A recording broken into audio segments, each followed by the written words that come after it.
حضرت نبی رحمت کی مجلس لگی تھی، ہجوم عاشقاں تھا، تو ایک دن حضور نے فرمایا جنتی دیکھنے کا شوق ہو تو دروازے پہ دیکھو.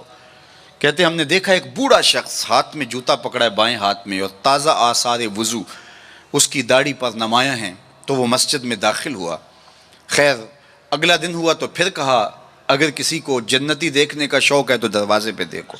ہم نے کہا دیکھیے آج کون خوش نصیب آتا ہے. تو وہی بزرگ دوبارہ آئے، بائیں ہاتھ میں جوتا پکڑا ہے اور آثار وضو چہرے پہ حویدہ ہیں. تیسرا دن آیا تو پھر کہا جنتی دیکھنے کا شوق ہے تو دروازے پہ نظریں رکھو. ہم نے دیکھا تو وہی بزرگ اسی حالت میں آئے. مجلس ختم ہوئی تو میں ان بزرگوں کے پیچھے چل پڑا. حضرت عبداللہ بن عمر کہتے ہیں کہ میں جب پیچھے چلا تو انہوں نے کہا کیسے میرے پیچھے آ رہے ہو؟ میں نے کہا ابا جی سے کوئی شکر رنجی سی ہو گئی ہے، لڑائی سی ہو گئی ہے، تو میں 3 دن آپ کے پاس گزارنا چاہتا ہوں، تو مجھے آپ رکھ لیں گے؟ انہوں نے کہا کوئی بات نہیں، آ جاؤ. کہتے ہیں میری آرزو تھی کہ میں دیکھوں کہ یہ عمل کون سے کرتا ہے. حضور نے فرمایا جنتی دیکھنا ہے تو دروازے پہ دیکھو، اور 3 دن یہی آتا رہا. کہا اس نے کہا کوئی بات نہیں، آ جاؤ. میں ساتھ چلا گیا. رات جب سوئے تو میں نے چادر اوڑھ لی اور میں اس طاق میں تھا کہ دیکھوں کہ یہ عمل کون سے کرتا ہے. لیکن وہ ساری رات سویا رہا. اتنا تھا جب کروٹ بدلتا تھا تو رب کے نام لیتا تھا. اس کے علاوہ صبح اٹھے، میں بھی اٹھا، نماز فجر ادا ہوئی، ناشتہ کیا، کھیتوں میں چلے گئے، باغ میں پانی کیا، گوڈی کی جو بھی معمولات تھے، ظہر پڑی، مغرب عشاء، رات ہوئی تو پھر سو گئے. میں نے سوچا کل میری وجہ سے ہو سکتا ہے معمولات ترک کیے ہوں، لیکن معمولات کا عادی شخص روز معمولات ترک نہیں کر سکتا. تو دیکھتے ہیں کہ آج کیا ماجرا ہوتا ہے. میں سو گیا بظاہر لیکن جاگ رہا تھا، لیکن وہ ساری رات سویا رہا. صرف کروٹ بدلے تو رب کا نام لے. کہا خیر وہ وقت دن بھی گزرا. تیسرا دن گزرا تو جب 3 دن بیت گئے، صبح ناشتہ ہوا تو میں نے کہا کہ میری ابا جی سے کوئی لڑائی نہیں ہوئی تھی، کوئی میرا الجھاؤ نہیں ہوا تھا. میں نے حضور سے سنا کسی نے جنتی دیکھنا ہے تو دروازے پہ دیکھو، اور 3 دن آپ ہی بابا جی آتے رہے، لیکن مجھے تو کچھ دکھائی نہیں دیا. 3 راتیں اور 3 دن میں نے آپ کے ساتھ گزارے. تو وہ بزرگ فرمانے لگے کہ اے ابن عمر ایسی کوئی بات نہیں ہے کہ میں نے تمہاری وجہ سے کوئی عمل چھپایا ہو. میرے وہی معمولات ہیں جو تم نے 3 دن میں دیکھے. کوئی الگ سا عمل ایسا نہیں تھا جو تم سے میں چھپا لیا ہو. لیکن ایک میرا عمل تم نہ دیکھ پائے، اور وہ اگر تم اور بھی دن میرے ساتھ گزارتے تو نہ دیکھ پاتے. تو مجھے تجسس ہوا. میں نے کہا کہ وہ عمل کون سا ہے؟ تو وہ فرمانے لگے تم نے محنت کی، 3 دن رہے تو میں تمہیں بتا دیتا ہوں. تو اس بزرگ نے ایسے سینے پہ ہاتھ رکھا دل والی جگہ پہ اور کہا اے ابن عمر یہ جو سینے میں رکھا ہوا دل ہے نا، اس میں کسی مومن کا بغض نہیں ہے. تو اس میں کسی مومن کے لیے نفرت نہیں رکھی ہے، بغض نہیں رکھا ہے. تو آج میں اور آپ جنت کے مسافر بننا چاہتے ہیں تو اس اندر کی دنیا کو صاف کیجئے، اور جب اس میں جھاڑو دیں گے اور اس کی صفائی کریں گے تو پھر محبوب کے جلوے آپ کو یہاں دکھائی دیں گے. نہ مسجد وچ نہ مندر وچ، لب یار نو اپنے اندر وچ، وفی انفسکم افلا تبصرون.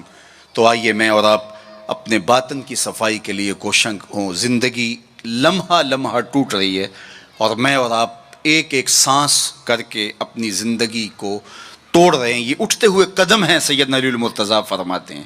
یہ ہماری جو سانسیں ہیں یہ اٹھتے ہوئے قدم ہے، یہ پگھلتی ہوئی برف ہے جو ہمیں موت کے قریب لے جا رہی ہے. ایک بزرگ کہتے ہیں مجھے یہ سمجھ نہیں تھی کہ یہ جو قرآن نے کہا ان الانسان لفی خسر، بے شک انسان خسارے میں ہے. تو میں نے کہا یہ خسارے میں کہاں ہے؟ کہاں گھاس پھونس کے جھونپڑے اور کہاں علی نصب گھر اور بنگلے، انسان تو آگے جا رہا ہے. تو یہ خسارے میں کیوں کہا گیا؟ تو میں سمرقند کے بازار سے گزر رہا تھا، وہاں ایک آدمی پھٹے پہ رکھ کے برف بیچ رہا تھا اور ساتھ آوازیں لگا رہا تھا.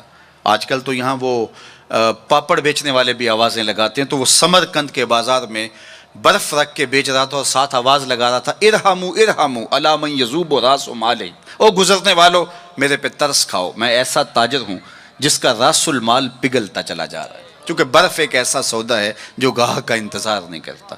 آپ کپڑا بیچتے ہیں، آج گاہک نہیں آئے، ہو سکتا ہے کل 4 آنے مہنگا بیچ لیں.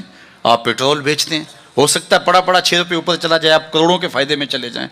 لیکن اگر برف کا کل گاہک آپ بھی آ گیا اور مہنگی بھی ہو گئی، برف ہی نہیں ہوگی.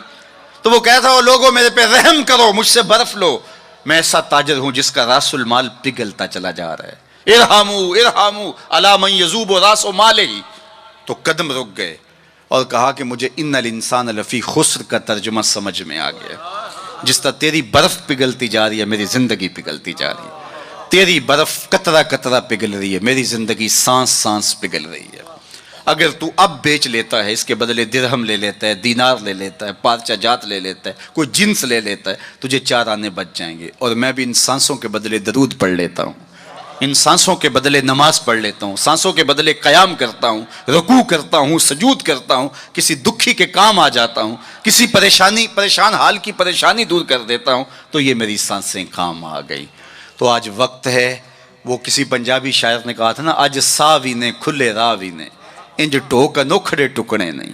آج وقت ہے، آج فرصت ہے۔ وہ فقیر کھڑا تھا بازار میں رو رہا تھا، تو کسی نے گزرتے ہوئے کہا بابا کسی نے مارا ہے، تنگ کیا ہے؟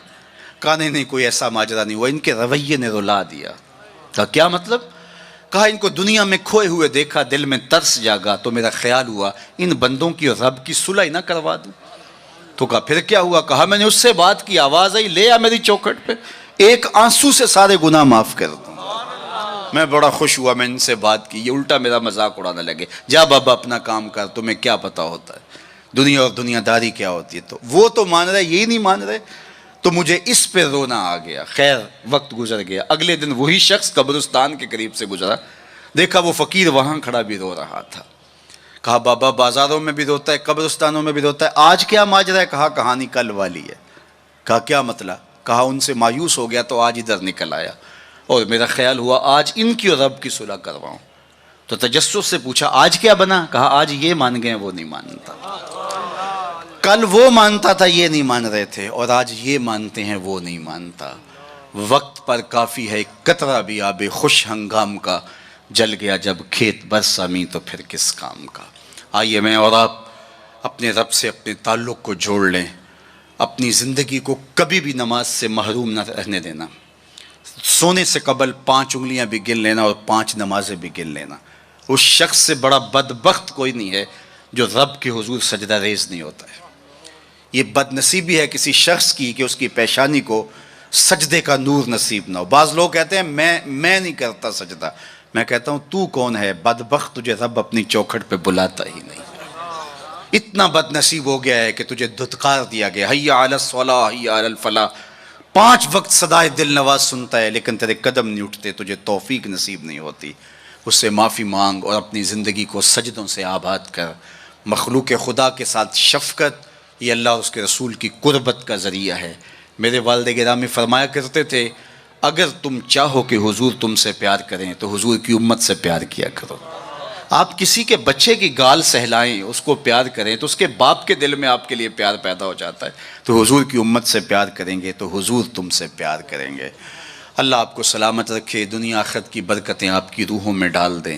اقبال کے سارے کلام کا رس نچوڑیں تو خلاصہ یہ نکلتا ہے محمد سے وفا تو نے تو ہم تیرے ہیں، یہ جہاں چیز ہے کیا لوح و قلم تیرے ہیں۔ اقبال کہتے ہیں حضور سے وفا کرو، قلم بھی تمہیں دے دیں گے، تختی بھی تمہیں دے دیں گے، پھر جو لکھنا ہوا خود ہی لکھ لینا، پھر تمہاری تقدیر کے فیصلے کہیں اور نہیں ہوں گے، خدا بندے سے خود پوچھے گا بتا تیری رضا کی، لیکن شرط ہے کہ تم ان کے ہو جاؤ۔ وآخر دعوانا ان الحمد للہ رب العالمین۔